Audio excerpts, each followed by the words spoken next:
بسم الله الرحمن الرحيم ونستغفره. أما بعد، أعوذ بالله من الشيطان الرجيم. بسم الله الرحمن الرحيم. يا أيها الناس إنا خلقناكم من ذكر وأنثى وجعلناكم شعوبا وقبائل لتعارفوا إن أكرمكم عند الله أتقاكم إن الله عليم خبير. صدق الله العظيم. اللهم صل على محمد وعلى آل محمد كما صليت على إبراهيم وعلى آل إبراهيم إنك حميد مجيد. اللهم بارك على محمد وعلى آل محمد كما باركت على إبراهيم وعلى آل إبراهيم إنك حميد مجيد. ہر قسم کی حمد و ثنا اللہ وحدہ لا شریک کی ذات کے لیے، کروڑہ درود و سلام امام الاولین والآخرین جناب محمد الرسول اللہ صلی اللہ علیہ وآلہ وسلم کی ذات اقدس پر۔ مختصر حمد و ثنا کے بعد سورۃ الحجرات کی آیت نمبر 13 ہے، یا ایہا الناس، اے لوگو، انا خلقناکم من ذکر و انثی، بے شک اللہ رب العالمین نے تمہیں پیدا کیا ہے ایک مرد اور عورت، وجعلناکم شعوبا وقبائل لتعارفوا، اور تم کو قبائل اور شعوب کے اندر پیدا فرمایا تاکہ وہ تمہارے تعارف کی پہچان بن جائیں۔ ان اکرمکم عند اللہ اتقاکم، بے شک اللہ کے نزدیک وہ زیادہ ہے، عزت والا ہے، جس کے دل کے اندر تقوی موجود ہے۔ ان اللہ علیم خبیر، بے شک اللہ رب العالمین جاننے والے اور خبر رکھنے والے ہیں۔ حضرات، پچھلی آیات میں اللہ رب العالمین کا جو انتخاب تھا، جو مخاطب تھے، یا ایھا الذین آمنوا، ایمان والے لوگوں کو خاص طور پر مخاطب کر کے احکامات کو نازل فرمایا۔ اس آیت کریمہ کی ابتدا یا ایھا الناس پوری کائنات کے لوگوں کو مخاطب کیا ہے، کیونکہ پہلی آیات کے اندر اللہ رب العالمین نے دین اسلام کے متعلق احکامات کو نازل فرمایا، اور اس آیت کے اندر کیونکہ اللہ رب العالمین نے انسان کی تخلیق اور انسان کے تعارف کے متعلق ذکر فرمایا ہے کہ اللہ رب العالمین فرماتے ہیں، یا ایھا الناس، اے کائنات کے لوگو، انا خلقناکم من ذکر و انثی، اللہ رب العالمین فرماتے ہیں میں نے تم کو پیدا کیا من ذکر و انثی، مرد اور عورت، دو جنسوں سے انسان کو پیدا فرمایا۔ حضرت آدم علیہ السلام کو جب تخلیق فرمایا تو اللہ رب العالمین نے فرمایا خلق اللہ بیدہ، میں نے حضرت آدم علیہ السلام کو اپنے ہاتھوں سے پیدا فرمایا۔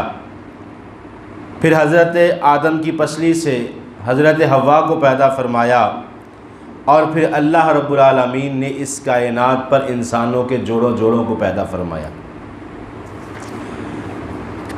انسان کی تخلیق کے بعد اللہ رب العالمین فرماتے ہیں وَجَعَلْنَاكُمْ شُعُوبًا وَقَبَائِلَ، کہ ہم نے تم کو شعوب اور قبائل کے اندر تقسیم کر دیا تاکہ تمہاری پہچان بن جائے۔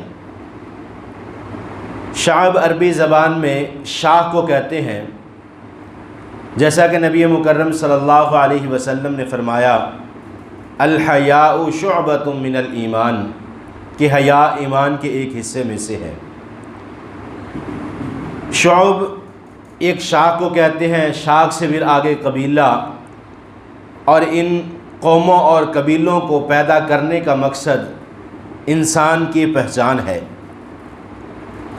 وَجَعَلْنَاكُمْ شُعُوبًا وَقَبَائِلَ لِتَعَارَفُوا، قوموں سے انسان کی پہچان۔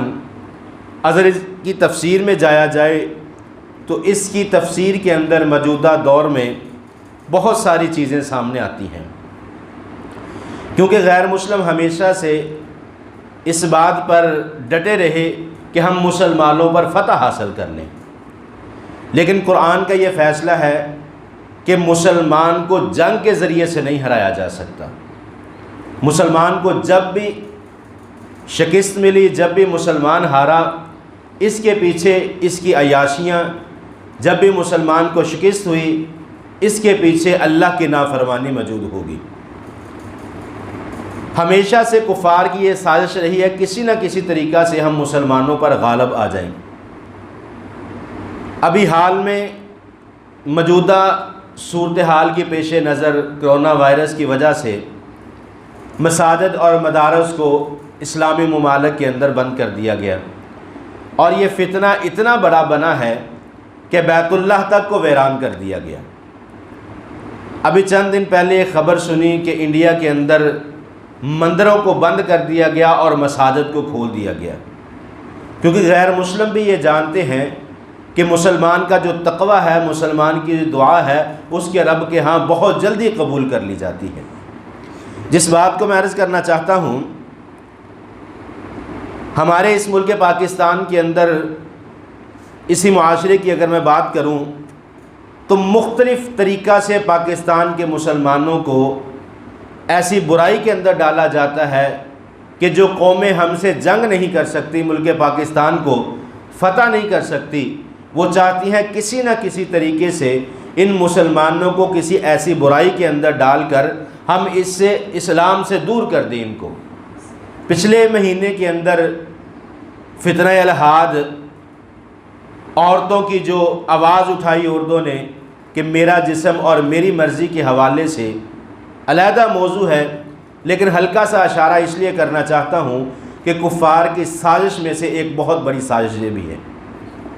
اور اس کے بعد اس موجودہ دور میں سب سے بڑی جو سازش کفار کر رہے ہیں، جس سے ابھی تک ہم بے خبر ہیں، کہ دوسرے ملک سے عورتوں کو پاکستان میں لا کر ان کے ساتھ نوجوان لڑکوں کا نکاح کرنا۔ نکاح کے اندر کوئی برائی نہیں، نبی صلی اللہ علیہ وسلم نے فرمایا النکاح من سنتی فمن رغب عنہ فلیس منی، کہ جو بندہ نکاح نہیں کرتا یا نکاح کی طرف رغبت نہیں کرتا وہ میری امت میں سے نہیں۔ نکاح جائز ہے، لیکن جو طریقہ کار ہے، جو کفار کی سازش ہے، وہ یہ ہے کہ ان مسلمانوں سے ایک ایسی نسل کو پیدا کر دیا جائے، کیونکہ کفار، ہم سوچتے ہیں اپنے موجودہ وقت کی، ہم سوچتے ہیں کہ ہم نے پیسہ کیسے کمانا ہے، ہم نے یہ سوچنا ہے کہ ہم نے اپنا وقت کیسے گزارنا ہے۔ یہود و نصارہ جب بھی سوچ کرتے ہیں، یہ ایک لمبی سوچ کے تحت، ایک لمبے منصوبے کے تحت مسلمانوں کو ختم کرنا چاہتے ہیں۔ ہمارے ملک پاکستان میں آئے دن آپ خبروں میں یہ چیز پڑھتے ہوں گے کہ فلاں ملک سے فلاں لڑکی آئی، اس نے اسلام قبول کیا اور اس نے نکاح کر لیا۔ جیسے میں نے عرض کیا کہ نکاح کرنا بری بات نہیں، لیکن اصل جو برائی ہے وہ آنے والے وقت میں کہ ایک ایسی نسل کی پیدائش جو مسلمانوں کے لیے، دین اسلام کے لیے خطرے کا سبب بن سکتی ہے۔ اور اللہ رب العالمین نے اسی آیت میں اسی بات کی طرف توجہ دلائی ہے کہ وَجَعَلْنَاكُمْ شُعُوبًا وَقَبَائِلَ لِتَعَارَفُوا، تمہاری پہچان ہے تمہارے قبیلے۔ نبی مکرم صلی اللہ علیہ وسلم نے حجۃ الوداع کے موقع پر ایک بہت پیاری بات کہی کہ کسی کو کسی پر فوقیت حاصل نہیں، کوئی گورا ہے، کالا ہے، امیر ہے، غریب ہے، غلام ہے، آزاد ہے، بحیثیت مسلمان سب برابر ہیں۔ جب بیت اللہ پر فتح مکہ کے دن بیت اللہ پر رسول اللہ صلی اللہ علیہ وسلم نے فرمایا کہ اے بلال، بیت اللہ کی چھت پر چڑھ جاؤ اور اذان دے دو۔ اگر قبیلہ، نسل، رنگ روپ، بحیثیت مسلمان فرق ہوتا تو حضرت بلال حبشی کبھی بیت اللہ پر چڑھ کر اذان نہ دیتے، کیونکہ مکہ کے اندر بے شمار ایسے قبائل موجود تھے جو نسب کے اعتبار سے، جو رتبے کے اعتبار سے اعلیٰ تھے، لیکن بحیثیت مسلمان سب برابر ہے، کسی کو کسی پر فوقیت نہیں عطا کی گئی۔ لیکن قبائل اور جو قومیں ہیں، ان کا تعارف، ان کی پہچان ہے، ان کا نکاح ان کی پہچان بنتا ہے، ان سے جو نسل پیدا ہوگی وہ مسلمانوں کے لیے پہچان کا سبب بنے گی۔ اور اللہ رب العالمین نے ایک بڑی اہم چیز ان الفاظ کو بیان کرنے کے بعد بیان فرمائی کہ ان اکرمکم عند اللہ، اللہ کے ہاں سب سے زیادہ عزت والا کون ہے؟ ہمارے اس دور کے اندر عزت والا کسی امیر کو، چودھری کو، روپے پیسے والے کو سمجھا جاتا ہے کہ جی اس کا لباس بڑا اچھا ہے، اس کے جوتے بڑے اچھے ہیں، اس کی سواری بڑی اچھی ہے، اس کا مکان بڑا اچھا ہے، یہ عزت والا ہے، ہم اسی کو اپنے معاشرے میں عزت دیتے ہیں۔ لیکن اللہ رب العالمین فرماتے ہیں میرے نزدیک میرے بندوں کی عزت کا معیار کیا ہے؟ اتقاکم، جس کے دل کے اندر تقوی زیادہ ہوگا۔ جتنا تقوی زیادہ ہوگا اتنا اللہ کے ہاں عزت، مقام اور مرتبے والا ہوگا۔ اللہ رب العالمین فرماتے ہیں ان اللہ علیم خبیر، بے شک اللہ جاننے والا اور خبر رکھنے والا ہے۔ قرآن پاک میں جب ہم قرآن پاک کی تلاوت کرتے ہیں تو ایک چیز کا شاید اکثر کسی نے خیال کیا ہو یا نہ کیا ہو، ہر آیت کے آخر میں اللہ رب العالمین ایک نچوڑ کو بیان کرتے ہیں، لعلکم ترحمون، تاکہ تم پر رحم کیا جائے۔ اسی طرح وَمَن لَّمْ يَتُبْ فَأُولَٰئِكَ هُمُ الظَّالِمُونَ، جو توبہ نہیں کرتا وہی ظالموں میں سے ہے۔ ان اللہ تواب الرحیم، بے شک اللہ توبہ کو پسند کرتے ہیں اور رحم کرنے والے ہیں۔ اسی طرح یہ چھوٹے چھوٹے جو کلمات آیت کے آخر میں آتے ہیں، اگر ان کی گہرائی تک پہنچا جائے تو یہ بہت بڑے کلمات ہیں۔ اللہ رب العالمین نے اس آیت کے آخر میں ان اللہ علیم خبیر، اللہ رب العالمین جاننے والے ہیں۔ علم اس کا معنی جاننا اور خبر اس کا معنی بھی جاننا ہے۔ اللہ رب العالمین نے دو لفظ اکٹھے بیان فرمائے، علیم جاننے والا اور خبر رکھنے والا ہے۔ ائمہ تفسیر فرماتے ہیں کہ اللہ رب العالمین ان اللہ علیم کہہ دیتے تو اس میں ہر چیز آ جاتی، کیونکہ اللہ رب العالمین کا علم کامل ہے۔ زمین کی تہوں کے اندر اگر ایک رائی کے دانے کے برابر بھی کوئی ہلچل ہوتی ہے، اللہ رب العالمین اس سے واقف ہیں، اس بات کا اللہ رب العالمین کو علم ہے۔ لیکن خبیر بیان کر کے اللہ رب العالمین نے مزید اس بات میں وزن ڈال دیا جو اللہ رب العالمین نے اس آیت کریمہ میں نازل فرمائی کہ انا خلقناکم من ذکر و انثی وجعلناکم شعوبا وقبائل لتعارفوا، اللہ رب العالمین نے قبیلوں کو تعارف کے لیے پیدا کیا ہے۔ نبی مکرم صلی اللہ علیہ وسلم نے فرمایا تعلموا انسابکم، اپنے نسبوں کو یاد کیا کرو۔ ہمیں ہمارے بیٹوں کو، ہماری اولادوں کو صرف زیادہ سے زیادہ اپنے نام کا پتہ ہے، اپنے باپ کے نام کا پتہ ہے، اور اکثر کو اپنے دادا کے نام کا نہیں پتہ۔ نبی صلی اللہ علیہ وسلم نے فرمایا کہ اپنے نسبوں کو یاد کیا کرو تاکہ پتہ چلے تمہارا نسب کیا ہے، اپنا نام، باپ کا دادا کا نام، پردادا کا نام۔ اسی طرح اور تاریخ کی کتابوں کے اندر نبی صلی اللہ علیہ وسلم کا جو نسب ہے رسول اللہ صلی اللہ علیہ وسلم سے لے کر حضرت آدم تک موجود ہے۔ اور ایک آخری بات بیان کر کے اپنی بات کو ختم کرنا چاہتا ہوں، اگر کسی شخص کا حدیث کے ساتھ لگاؤ ہو، بخاری شریف یا مسلم یا کوئی بھی حدیث کی کتاب پڑھتا ہو، ہر حدیث کے شروع میں چند نام لکھے ہوتے ہیں جن کو عربی زبان کے اندر راوی کہا جاتا ہے۔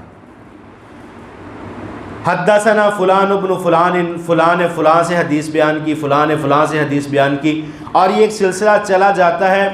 اگر ایک حدیث کو 3 بیان کرنے والے ہیں تو وہ رسول اللہ صلی اللہ علیہ وسلم تک پہنچتی ہے۔ اگر حدیث کو 10 لوگ بیان کرنے والے ہیں، یہ 10 کا سلسلہ بھی رسول اللہ تک چلا جاتا ہے۔ یعنی یہ حدیث کا نسب کہہ لیں کہ ہر شخص کے بارے میں علم ہوتا ہے کہ یہ حدیث رسول اللہ صلی اللہ علیہ وآلہ وسلم تک کیسے پہنچتی ہے۔ اسی طرح اپنے نسبوں کے بارے میں اپنی اولاد کو بتلایا کرو کہ ہمارا یہ نسب ہے، یہ قبیلہ ہے۔ اس بات پہ فخر نہیں کرنا چاہیے کہ ہماری برادری کیا ہے، ہمارا قبیلہ کون سا ہے، لیکن ہماری اولادوں کو ہمارے نسب کے بارے میں پتہ ہونا چاہیے، کیونکہ یہ رسول اللہ صلی اللہ علیہ وسلم کا فرمان ہے۔ اور آئیے جو بات میں عرض کر رہا تھا کہ اللہ رب العالمین نے علیم خبیر بیان 2 لفظ بیان فرمائے۔ علیم کافی تھا، خبیر سے اس بات کی تحقیق اور زور دے دیا کہ اللہ رب العالمین تمہارے دلوں کے بید کو بھی جانتا ہے۔ ظاہری چیزوں کو نہیں، تمہاری پوشیدہ خیالات کو بھی اللہ رب العالمین جانتے ہیں۔